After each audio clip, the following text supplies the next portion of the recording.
So this book is Introduction to Academic Writing, yeah, from the Longman publisher, and I have given you this book, I think, from Spada, ya, jadi sudah bisa dicek ya.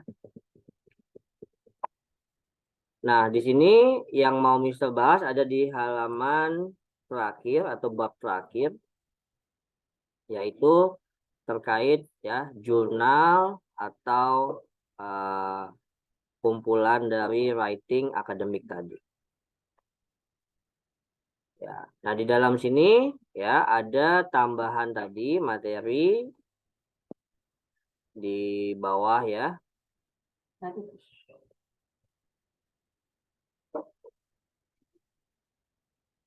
Nah, di sini diberikan namanya suggestion ya for the topic that you can use for writing a journal. Jurnal ini bisa diartikan artikel gitu ya.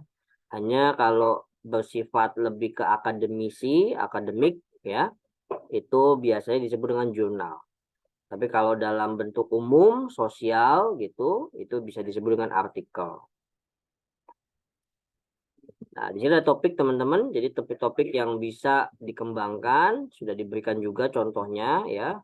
Smoking in public places. Nah, ini mungkin juga jadi topik yang kita mau bahas untuk cause effect ya, bisa juga problem solution, bisa juga comparison gitu ya dan sebagainya. Oke. Nah, di sini ada correcting symbol. Jadi correcting symbol ini biasanya digunakan oleh korektor atau orang yang memeriksa tulisan ya, terutama dalam bentuk tulisan yang sudah jadi ya. Jadi udah dicetak, udah di print, even it is handwriting or typewriting ya, bisa dalam bentuk tulisan ketik atau tulisan tangan. Misalnya simbol P ini kita gunakan jika ada ya kesalahan error dalam bentuk punctuation. Nah, biasanya disebut P. I live, koma di sini, and go to school here. Nah, di sini dia menggunakan koma sama tidak menggunakan titik gitu. Jadi ini P-nya punctuation ya, atau cukup dengan dilingkari gitu tanda itu atau dengan huruf P tadi. Ya. Jadi kalau teman-teman misalnya meriksa tulisan temannya saling koreksi gitu, namanya disebut dengan peer writing. Jadi saling memeriksa tulisan masing-masing gitu. Nah, itu bisa dengan mencoba menggunakan simbol-simbol ini. Lalu ada simbol seperti apa ya, A atau segitiga tetapi kecil. Ini biasanya digunakan untuk missing word. Ya, missing word I working. Di sini dia harusnya I'm working. Jadi kurang kata. Misalkan kurang to be, kurang auxiliary, kurang modal ya. Nah, berikutnya adalah cap. Cap ini capitalization. Jadi huruf besar yang harus kita tuliskan besar ya, bukan kecil, atau kebalikan, huruf besar yang harusnya kecil. Ya, it is located at Main and Baker Streets in the city. Nah, justru ini yang benernya ada di sebelah kanan ya. Berikutnya kalau verb tense itu bisa dengan VT ya, verb tense. Jadi I never work ya, harusnya work jadi work, jadi bentuk past ya, get-nya juga jadi bentuk got. Jadi verb tenses ini kan ada berapa jenis ya? Ada 5. Ada present, past, perfect, continuous, future gitu. Jadi bentuknya verb 1, verb 2, verb 3, verb ing, verb yang ditambahkan s atau is. Nah, itu biasanya juga sering ya. Nah, teman-teman juga bedakan mistake sama error ya. Nah, kalau mistake itu kan sebuah kesalahan. Kesalahan artinya the one who is making mistake means he or she doesn't know about that. Gitu. Tetapi kalau error biasanya kalimat pertamanya benar, tetapi di kalimat kedua atau ketiga penulis itu membuat error tadi, kesalahan. Gitu. Artinya error itu terjadi ketika ada yang benar tetapi ada yang salah. Gitu. Jadi bukan dia nggak tahu, tetapi mungkin karena satu tidak teliti, dua lupa, tiga nggak fokus misalnya ya, terburu-buru misalnya dan sebagainya. Bentuknya seperti itu. Yang berikutnya adalah pronoun ya. Pronoun ini misalkan she, he, it ya. Misalnya di sini ada everyone work hard ya. Nah, di sini all the employees work hard misalnya. There-nya di sini harus dirubah karena bentuknya there tidak cocok dengan everyone, kecuali kalau memang atasnya tadi all the employees. Nah, ada simbol seperti bracket tetapi atas bawah. Biasanya kalau atas bawah begini ya, connect to make one sentence. Jadi maksudnya kalimat satu dan satu lagi ini jangan dipisah. Karena ini kan ditandai titik ya. Misalnya we work together titik, so we have become friends. Harusnya koma, bukan titik. Sehingga ini menjadi satu kesatuan. Tadi kan disebutkan kalau titik itu memisahkan kalimat, kalau koma dia hanya memisahkan kata atau frase. Gitu. Sehingga kalau koma dituliskan di dalam tengah-tengah kalimat, maka kalimatnya ini utuh satu kalimat. Gitu.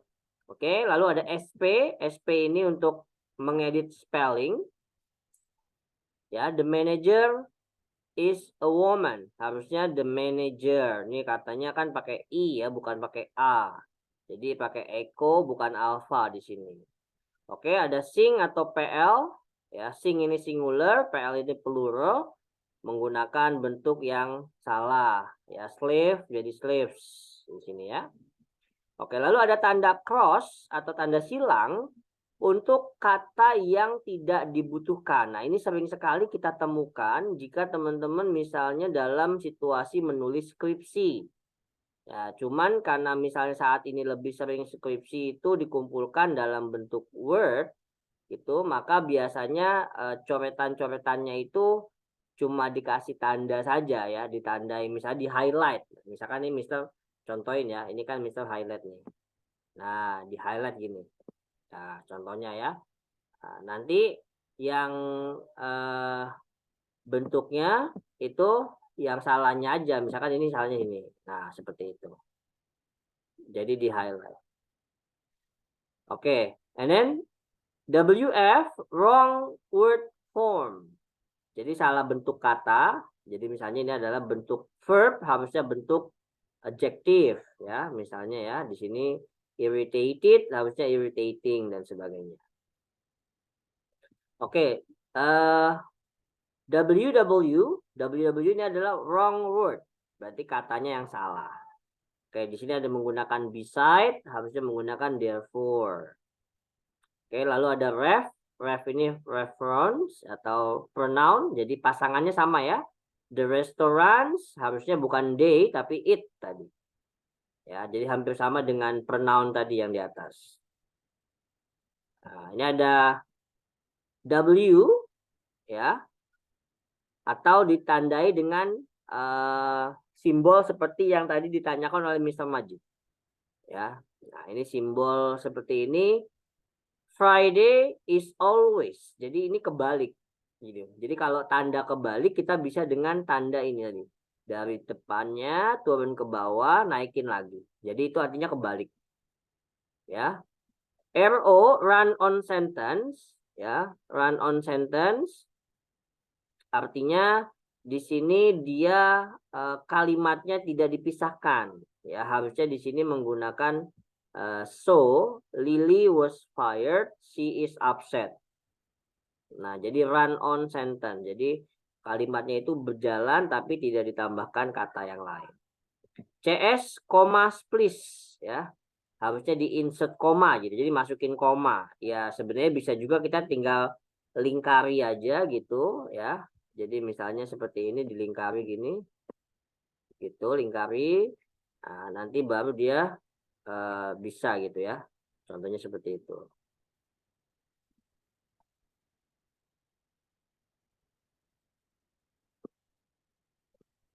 Oke, frag ya, fragment. Di sini fragment. She was fired because she was always late ya. Jadi di sini menggunakan titik ya, harusnya tidak usah titik, jadi lanjut. Jadi fragment ini kayak bentuknya, bentuk kalimatnya itu harusnya tidak begitu seperti itu.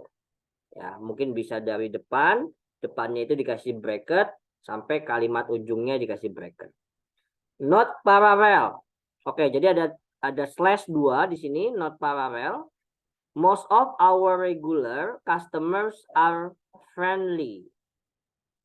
Ya, and generous tippers. Nah, di sini harusnya paralel. Kalau misalkan di sini friendly, friendly ini kan bentuknya apa namanya, kata sifat ya. Nah, lalu bentuknya lagi digunakan bukan generous tapi generously gitu. Jadi dia nggak harus paralel ya, bentuknya seperti itu. Nah, berikutnya ada preposition, ya, conjunction, article. Article ini bisa a, an, the gitu ya. Lalu ada huruf T dilingkari. Artinya di situ kita diminta untuk tambahkan transition, add a transition. Ya, ini karena ini bukunya masih buku yang lama, jadi biasanya digunakan dalam bentuk handwriting. Kalau dulu kan Mister menulis itu pasti diminta di kertas folio gitu ya. Misalnya waktu kuliah sebelum-sebelumnya dulu karena belum ada misalnya laptop gitu, mungkin ada mesin ketik gitu ya dulu ya lebih sering ya. Nah, itu kita gunakan kertas folio untuk menulis seperti itu. Ya baru nanti setelah level semester 7 ketika mau skripsi ya baru itu menulis menggunakan laptop. Oke. Lalu ada tulisan seperti ini. Ini kalau di Microsoft Word kita sering ya melihatnya ini start new paragraph. Oke, NFS atau NMP. Need further support, need more proof. Jadi maksudnya kalau ada NFS itu berarti kita diminta untuk mengembangkan lagi. Ya, apa supportingnya, apa buktinya dalam kalimat itu gitu.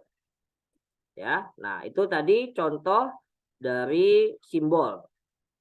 Nah, di appendix berikutnya itu teman-teman juga lihat ada summary of punctuation rules. Jadi ini summary-nya. Kalau tadi kan disebutkan satu-satu ya. Nah, di sini ada contoh summary, misalnya koma. Koma itu fungsinya di sini dijelaskan. Ya, ada 1, 2, 3, 4, 5, 6, 7. Ya.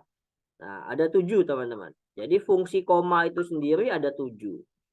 Ya, apa saja? 1, to separate items. Pasti memisahkan sebuah kata.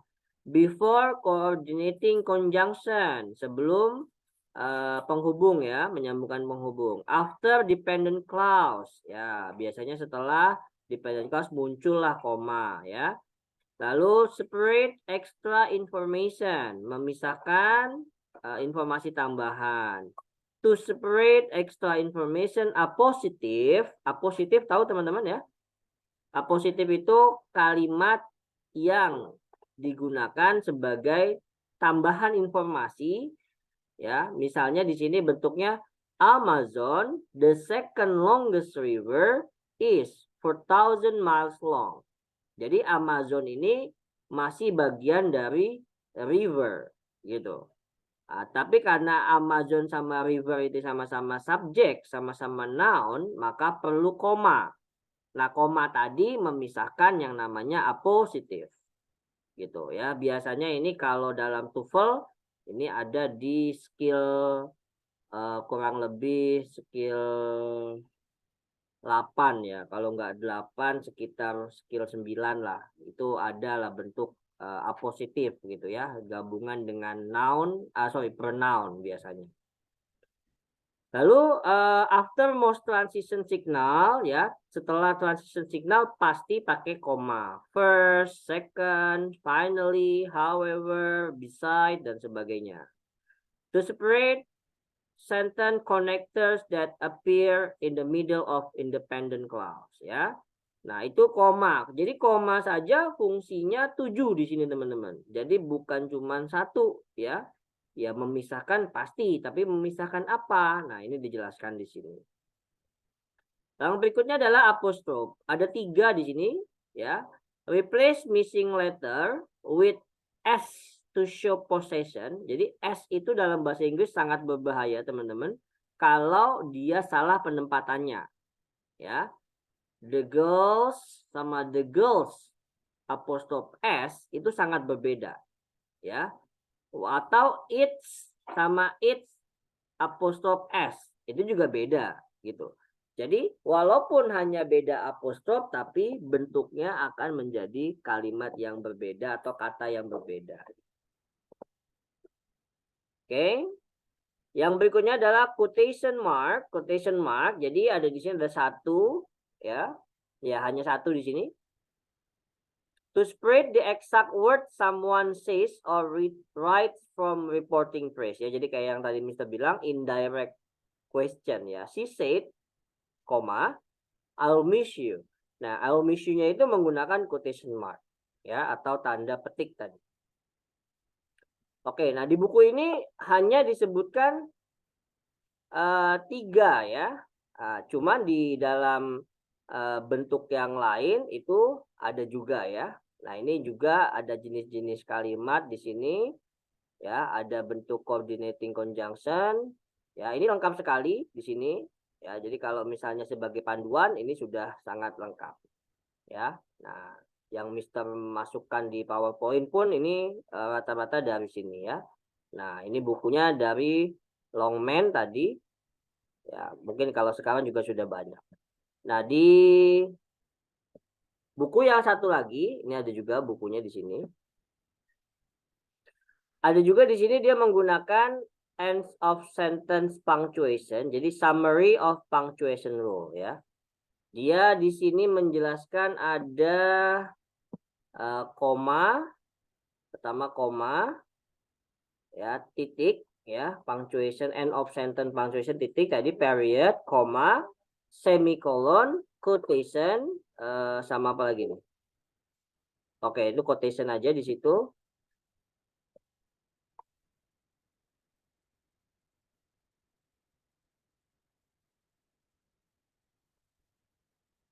Nah, oke ini Mister cek lagi di atas. Oh, ini bukunya kebalik-kebalik ya. Oke, jadi mungkin bisa di rotate begini ya. Nah, ini karena kebalik. Oke, nah di sini ada sama ya, bentuknya adalah subordinating conjunction. Jadi ini yang kedua nih kalau nggak salah ya. Terbitan kedua, yang tadi kan terbitan ketiganya gitu, yang lebih lengkap. Ya, ini juga ada sama di sini bentuknya di correction simbol ya. Correction simbolnya hampir sama seperti di buku yang satu lagi tadi. Oke. Nah, itu tadi tambahan dari Mister sebagai materi terkait punctuation yang tadi disampaikan oleh kelompok 2 oleh Brigit ya, dan juga tambahan oleh Andi. So we will continue for the rest of our material ya on UAS. Jadi semua materi yang nanti Mister sampaikan di UAS itu terkait dengan materi-materi yang diambil dari pertemuan kurang lebih pertemuan ke-9 ya, 9 sampai pertemuan ke-15.